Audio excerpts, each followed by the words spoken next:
La création a commencé, le monde a commencé au Cameroun. Hein? C'est là que la terre a commencé. C'est là le continent. Et quand Tario, par son entité, brise la terre qui était un bloc compact, on dit quoi? Que Tario, par son entité, brisa la face du continent. Parce qu'il n'y a qu'un seul continent.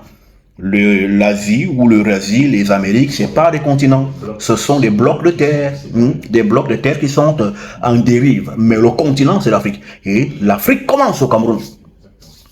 Et le paradis, c'est à l'Orient. Le paradis, c'est le Gabon. Le paradis, c'est le Gabon. C'est la terre de toutes les bénédictions. Hein? Les gens disent que la terre d'Israël, c'est la terre du Seigneur. Non, tu m'embrouilles, je vais répondre à un truc là. Tu veux me perdre.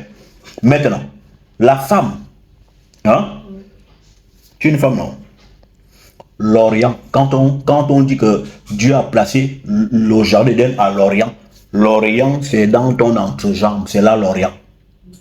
C'est pourquoi à chaque fois que je vais à l'Orient, que je me tourne à l'Orient, quelle est ma position?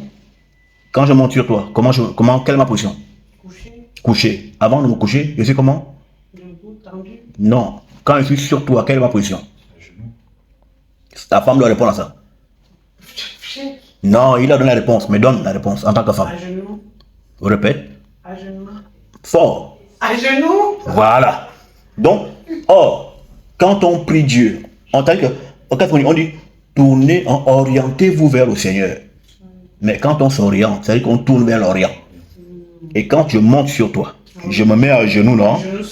Mes genoux sont sur le lit. Ou sur la terre. Ou quelque part. Mais je suis à genoux. N'est-ce pas? En train d'entrer dans l'Orient de la terre. Hein? J'entre à l'Orient. Et quand je suis tourné à l'Orient, je suis à genoux, je prie le Seigneur. C'est ce qu'ont imité les musulmans avec leur natte de prière là. Hein? Voilà. Et ils se tournent vers où? Vers la Mecque. Mais en fait, en quelque sorte, vers l'Orient. Hein? Et la femme est l'Orient. Dans vos chambres à coucher, cherchez à ce que les têtes de vos lits soient tournées vers l'Orient. Hein? Et l'Orient, c'est quoi? Non, là, tu demandes ça après. Quand donc ta tête sur le lit conjugal sera à l'Orient, et que moi, sur toi, faisant mes prières incantatoires dans l'Orient, que tu portes aux Pays-Bas, je serai un homme très accompli, et le ciel me répondra à tout moment, parce que Dieu est à l'Orient. L'Orient, c'est le vagin. Et quand vous voyez, le nord, hein, parce que ta tête est au nord, Occident, hein, mais ton vagin est où? Vers le bas, non? Il est où? Vers le sud, n'est-ce pas? Mais dans ce sud-là, le sud va de pair avec l'Orient et le nord va de pair avec l'Occident. C'est pourquoi les nordistes, les Européens, sont appelés occidentaux avec les Américains. Hein? Parce que le nord et l'Occident vont de pair. Le nord, c'est la terre de la violence. Et l'Occident, c'est la terre de la mort. Or, la mort et la violence sont des voisins très immédiats. L'Orient symbolise l'origine de la vie. Le Sud symbolise le lieu de la prospérité de la vie, là où la vie prospère. C'est pourquoi le soleil est au sud. C'est pourquoi nous sommes les gens du midi, hein, les sudistes. Et qu'est-ce qu'on fait chez nous? On danse, on jouit, hein, on est tout le temps en train de danser, on danse sur de l'or. D'ailleurs, justement, ils se posent la question pourquoi est-ce qu'on joue. Voilà. C'est-à-dire que pendant que les autres cherchent comment nous dépouiller, nous on danse sur l'or. Hein, voilà. Il y a de l'or ici, on ne savait pas, on était sur un dombolo. Hein, voilà, tu vois, on danse. On ne comprend pas pourquoi on danse. Voilà. Hein, un peuple de danseurs, de jouisseurs, à outrance. Parce que nous habitons la dimension de l'extase, qui est le sud. Hein? Et cette extase commence à l'Orient. Et nous sommes à l'Orient de la terre, là où le soleil naît, là où le soleil habite.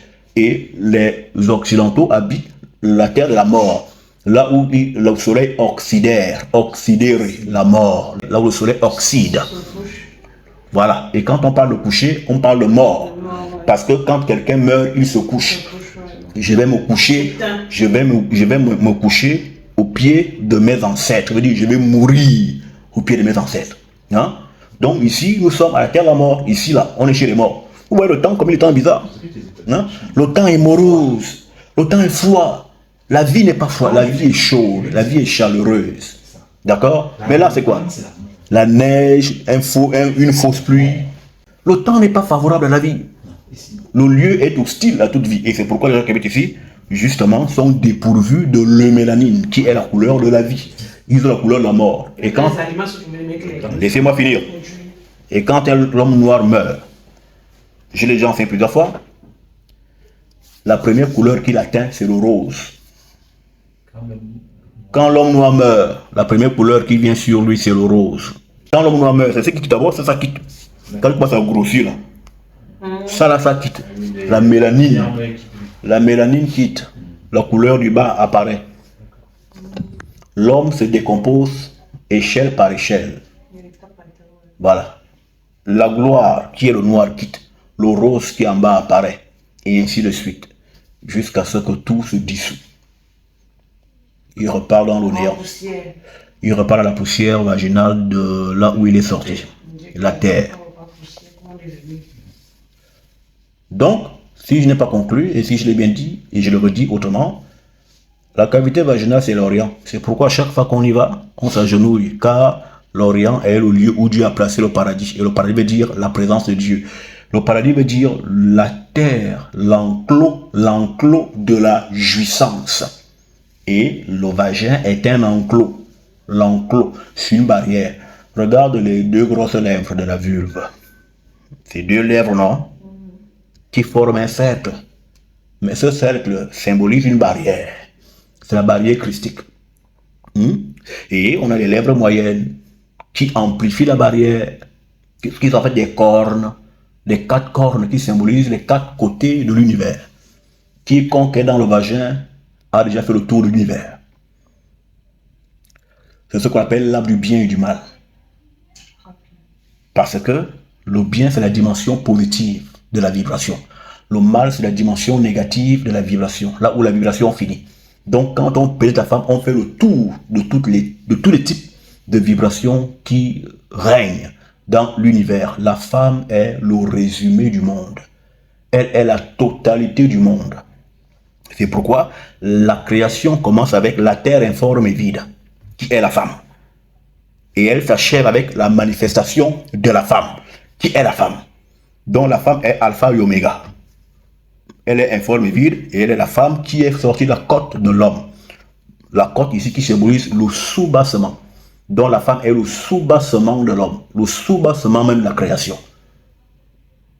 Pas de femme, pas de squelette. Parce que la femme est tirée du squelette. Donc elle est le sous-bassement. Hein? Pourquoi la femme est la fin du livre? Quiconque n'a pas de femme n'a pas de sous-bassement. C'est pourquoi un homme doit avoir une femme. Il aurait un sous-bassement solide. C'est pourquoi nous les hommes, nous avons tendance à chercher des femmes qui nous équilibrent.